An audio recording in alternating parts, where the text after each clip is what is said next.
चाटी खिला के चौहान जिलल चौमिन खिला के चौधरी गे गोलगप्पा खिला के टपा टप मलको डराई पर खलासी गे गोलगप्पा खिला के टपा टप मलको डराई पर खलासी गे। Magahi recording studio Pawapuri.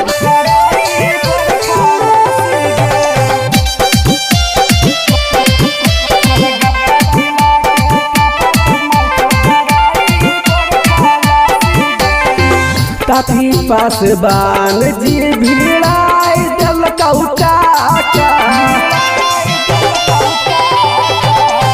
दिल कौ जवानी कोर तोर चार काठा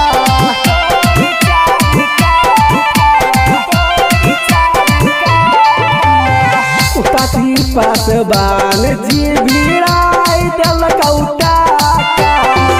दिल कौ जवानी कोर तोर चार काठा तोरा के कैसे रानी बनैल दिल कौ माल पानी गे तोरा के कैसे रानी बनैल दिल कौ माल पानी गे चाटी खिला के चौहान जिलल चौमिन खिला के पासी गे गोलगप्पा खिला के टपा टप मलको डराई पर खलासी गे।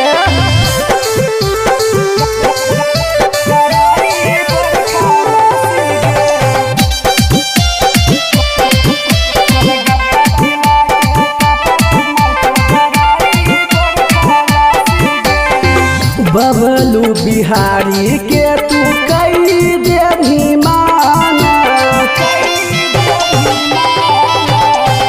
लभ के क्लास में नहीं डालनी ओकर नामा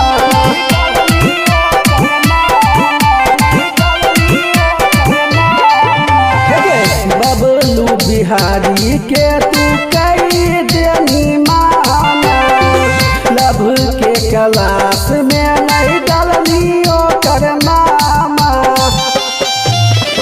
अंजन के नामे कई दे नहीं तू तो साइन गे अंजन के नामे कई दे नहीं तू तो साइन गे चाटी खिला के चौहान जिलल चौमिन खिला के चौधरी गे गोलगप्पा खिला के टपा टप मलको डराई पर खलासी गे आगे तो सब जानू।